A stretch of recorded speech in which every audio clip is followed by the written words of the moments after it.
اگلی بار میں لیزے کو جوئے دوں گا اور اس کے بعد ایکٹیویٹی۔ چند لمحوں کے بعد اس نے اپنا پروگرام بتایا۔ علیزے نے اسے غور سے دیکھا۔ وہ نانو کو دیکھ رہا تھا، اس طرف متوجہ نہیں تھا۔ اس نے اندازہ لگانے کی کوشش کی تھی کیا یہ اور وہ آگے نہیں سوچ سکی تھی۔ نانو نے اسے مخاطب کیا، دیکھ لو علیزے، عمر نے کتنی لمبی پلاننگ کر لی ہے، تمہیں بھی تو اسے کچھ دینا چاہیے۔ وہ نانو کی طرف متوجہ ہو گئی۔ مجھے کیا دینا چاہیے؟ اس نے الجھے ہوئے انداز میں نانو سے پوچھا تھا۔ بھائی یہ تو تمہیں سوچنا چاہیے۔ انہوں نے اپنا دامن چھڑا لیا۔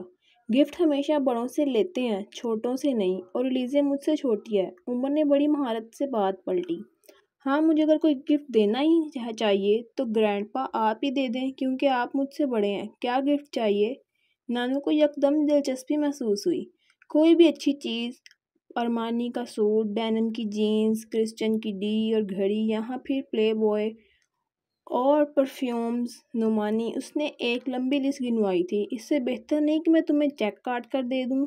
ہاں، یہ زیادہ بہتر آئیڈیا ہے۔ آپ بہت جدت پسند ہیں، عمر نے شرارتی انداز میں کہا۔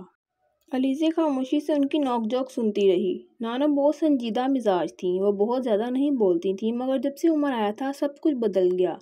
وہ اب اکثر قہقہ لگا کر ہنسنے لگی تھیں۔ عمر بہت باتونی تھا اور اس کی حسِ مذاق بہت اچھی تھی۔ وہ ہر وقت کوئی نہ کوئی بات ضرور کر دیتا تھا جو ان کو قہقہ لگانے پر مجبور کر دیتی تھی۔ نانو عام دنوں میں صرف ضرورت کے وقت ہی بولتی تھی، لیکن جن دنوں ان کے بچوں میں سے کوئی ان کے پاس رہنے آتا تو پھر ان دنوں کو بہت خوش پھرا کرتی تھی۔ مگر عمر کی آمد نے تو جیسے ان کی خوشی کو دوبالا کر دیا تھا۔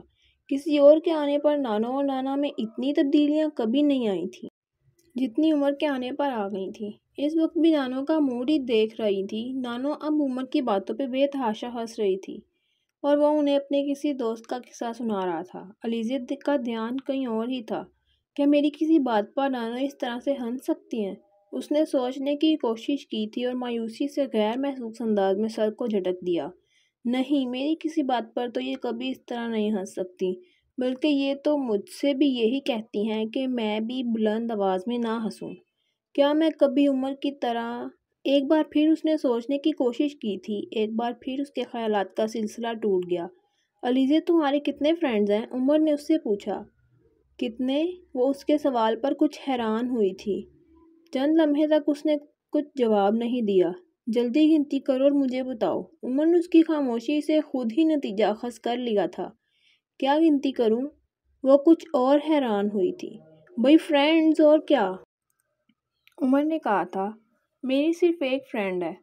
آئی کانٹ بلیو، لڑکی کی کم از کم ایک دوست نہیں ہو سکتی۔ عمر کو اس کی بات پر یقین نہیں آیا اور علیزے اس کے چہرے کے تاثرات سے جھنجھلا گئی۔ لڑکیاں لڑکوں سے زیادہ سوشل ہوتی ہیں اور ظاہر ہے بھائی فرینڈز تو بنانے ہی ہوتے ہیں۔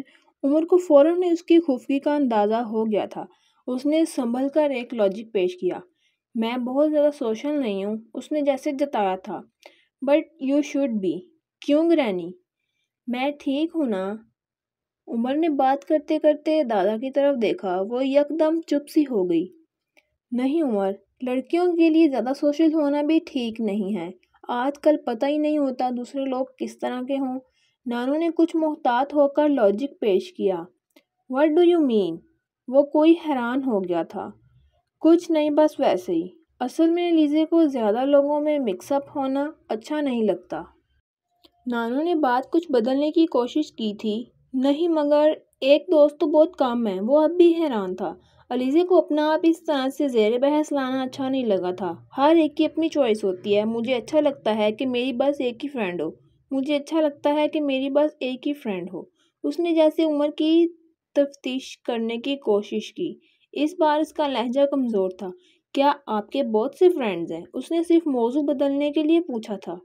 ہاں، میرے بہت سے فرینڈز ہیں۔ مجھے فرینڈز بنانا بہت اچھا لگتا ہے، جیسے آج میں نے تم کو اپنی فرینڈ بنایا ہے۔ عمر نے خوشگوار لہجے میں اس سے باتیں کرتے ہوئے کہا تھا۔ فرینڈ زیادہ ہوں تو زیادہ مزہ آتا ہے۔ اس نے اختلاف کرنے کی بجائے دھیمے انداز میں ہی جواب دے دیا تھا۔ وہ ایک بار پھر خاموش ہو گئی۔ عمر نے اپنی گھڑی دیکھی اور پھر کھڑا ہو گیا۔ مجھے لائبریری جانا ہے، میں 2-3 گھنٹے تک واپس آ جاؤں گا۔ اس نے نانا کو اطلاع دی تھی۔ پھر وہ لاؤنج سے نکل گیا۔ اس کے جانے کے بعد وہ باہر لان میں نکل آئی۔ لان کے ایک کونے میں بیٹھ کر وہ کچھ دیر پہلے کے واقعات کے بارے میں سوچنے لگی۔ وہ عمر کے بارے میں حتمی اندازہ نہیں لگا پا رہی تھی، وہ یہ سمجھنے سے قاصر تھی کہ عمر واقعی اتنا مخلص ہے جتنا وہ نظر آتا ہے، یا پھر اس کے اندازے ٹھیک ہیں۔ وہ عمر کو سمجھ نہیں پا رہی تھی۔ اس کی شخصیت علیزے کو بہت عجیب لگی تھی۔ اس کے موڈز گھڑی کی سوئیوں سے زیادہ تیز رفتاری سے بدلتے تھے۔ وہ جب بھی اپنے کمرے سے نکل کے لاؤنج میں آتا تو گھر میں جیسے زندگی کی ایک لہر دوڑ جاتی تھی۔ نانا نانوں سے لے کر ملازموں تک ہر کوئی اسے پسند کرتا تھا اور اس کی پسند ناپسند کا خیال رکھتا تھا۔ یقیناً اس کے پاس ایسی کوئی خوبی تھی جسے دوسروں کو اپنا بنا لیتا تھا، مگر لیزی ابھی تک اس بارے میں بہت محتاط تھی۔ اس نے آخر مجھے پرفیوم دینے کی کیا ضرورت تھی؟ وہ ابھی سوچ رہی تھی اس کا خیال ہوگا کہ میں گفٹ لے کر خوش ہو جاؤں گی اور باقی لوگوں کی طرح وہ مجھ پر بھی قبضہ کر لے گا، مگر وہ اب الجھن میں گرفتار ہو گئی تھی کہ گفٹ کے بارے میں کیا سوچے۔ کیا میں نے اس سے گفٹ لے کر ٹھیک کیا یا پھر یہ میری غلطی تھی؟ وہ ابھی تک سوچوں میں گم تھی۔ کچھ دیر تک سوچوں میں رہنے کے بعد اس نے فیصلہ کیا تھا، نہیں، مجھے گفٹ واپس نہیں کرنا چاہیے کیونکہ پھر نانو خفا ہو سکتی ہیں۔ اسے خیال آیا تھا، مگر میں اب دوبارہ اس سے کوئی گفٹ نہیں لوں گی کیونکہ مجھے اس سے دوستی نہیں کرنی۔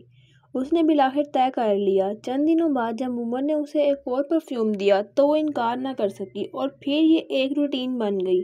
وہ جب بھی گھر سے باہر کسی کام کے لیے جاتا تو اس کے لیے کچھ نہ کچھ لاتا رہتا۔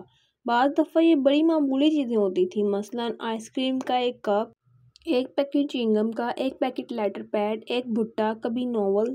وہ ہر بار یہ طے کرتی تھی کہ اگلی بار اس سے کچھ نہیں لے گی، مگر اگلی بار خاموشی سے اس کا گفٹ لے لیتی۔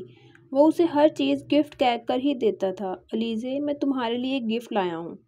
آئی سویئر، ایسا گفٹ تو میں پہلے کبھی کسی نے نہیں دیا ہوگا، بلکہ تمہیں کیا کسی نے بھی کسی کو نہیں دیا ہوگا، وہ باہر سے آنے پر کہتا اور وہ متجسس ہو جاتی۔ اور یہ گفٹ ہے ایک عدد بھٹا۔